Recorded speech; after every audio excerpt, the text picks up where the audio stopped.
안녕하십니까, 우짜입니다. 이번 이야기는 6월 8일 코스피 폭락이 중요한 이유입니다. 그럼 보시죠. 2026년 6월 8일 코스피에서는 서킷 브레이커가 발동되었습니다. 결론부터 먼저 얘기하면 2026년 6월 서울에서 벌어지고 있는 상황은 전 세계 AI 산업의 취약성을 여실히 보여주는 가장 좋은 사례입니다. 본론으로 들어가기 앞서 서킷 브레이커는 무엇이고 어떤 조건에서 발동될까요? 참고로 S&P 500과 코스피 사이에서는 하락률과 매매 중단 시간 차이만 있을 뿐 비슷합니다. 왜냐하면 미국 걸 뺏겼기 때문이지요.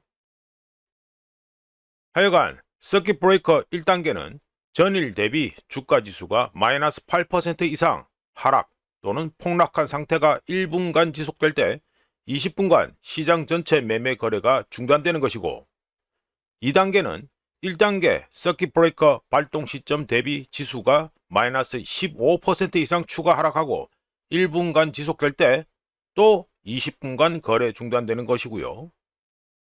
3단계는 전일 대비 주가 지수가 마이너스 20% 이상 하락 또는 폭락하고 1분간 지속될 때 당일 주식시장의 모든 거래를 즉시 종료, 즉 장 마감하게 됩니다.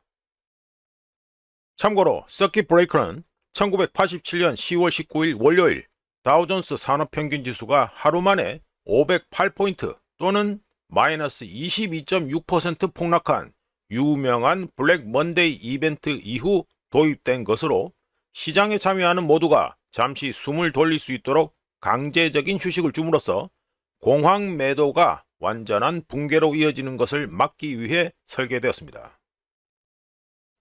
즉 2026년 6월 8일 한국 증시에서 서킷 브레이커가 발동되었다는 것은 매도세가 너무 빠르고 격렬해서 거래소 자체가 직접 개입해야 했다는 것을 의미합니다.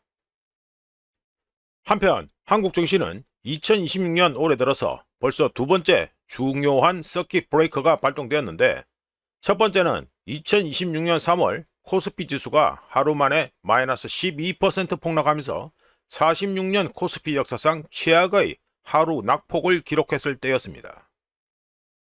수입하는 원유 중 70%를 중동에서 수입하고 있던 한국에게 이란전은 큰 충격을 주었지요. 그런데 2026년 6월 8일 서킷 브레이커 발동 원인은 지난번과 다르며 어떤 면에서는 더 중요하게 받아들여야 합니다. 2026년 6월 8일 폭락은 지정학이나 석유에 의해 촉발된 것이 아니라 미국 시간으로 6월 5일 미국 반도체 주가가 2020년 3월 이후 하루 기준으로는 최대 하락 또는 폭락을 기록한 데다가 예상보다 호조를 보인 미국의 5월 난판 페이롤 고용 리포트가 시장의 불안감을 조성하여 패드 연준의 매파적 통화 정책 기조를 가격에 반영한 것이 복합적으로 작용한 결과였습니다. 한국 증시는 AI 관련 투자 열풍에 가장 크게 영향을 받는 시장, 특히 AI 거래에 가장 레버리지가 높은 주식시장입니다. 게다가 삼성전자와 SK하이닉스는 코스피 전체 시가총액의 상당 부분을 차지하며 두 회사 모두 엔비디아의 전체 AI 인프라 구축에 필수적인 HBM 메모리 공급망의 중심에 서 있습니다.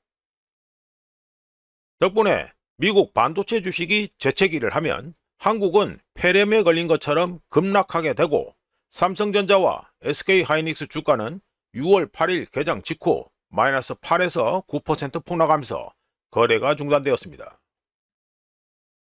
또한 대부분의 사람들이 이야기하지 않지만 한국 증시 매도를 가속화하는 두 번째 원인도 있습니다.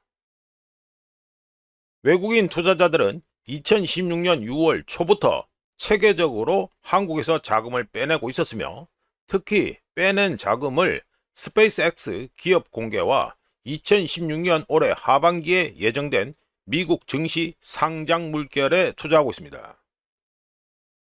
덕분에 한국 원화는 1달러에 1,560원까지 평가절하되면서 17년 만에 최저를 기록했으며, 통화 가치 하락과 주가 하락이 겹치면 한국 주식을 보유한 외국인 투자자들은 이중으로 손실을 입기 때문에 자금 유출이 더욱 가속화됩니다.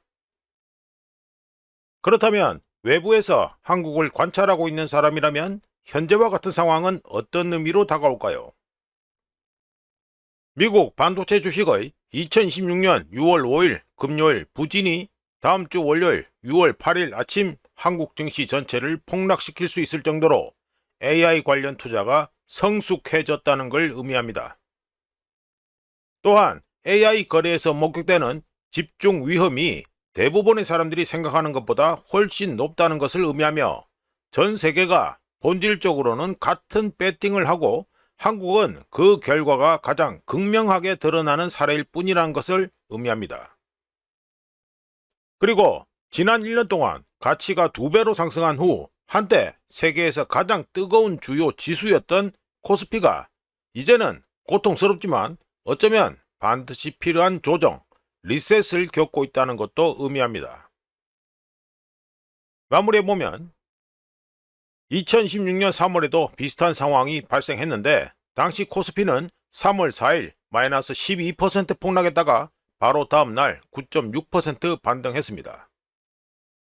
시장은 폭락을 금세 잊어버릴 정도로 기억력이 짧고 반도체에 대한 근본적인 수요는 여전히 실재합니다. 하지만 6월 8일 코스피 폭락이 주는 교훈은 전 세계가 같은 투자에 참여했을 때 매도세가 매우 빠르게 집중된다는 것이며 한국은 그 실상을 실시간으로 보여주고 있습니다. 지금까지 6월 8일 코스피 폭락이 중요한 이유였습니다.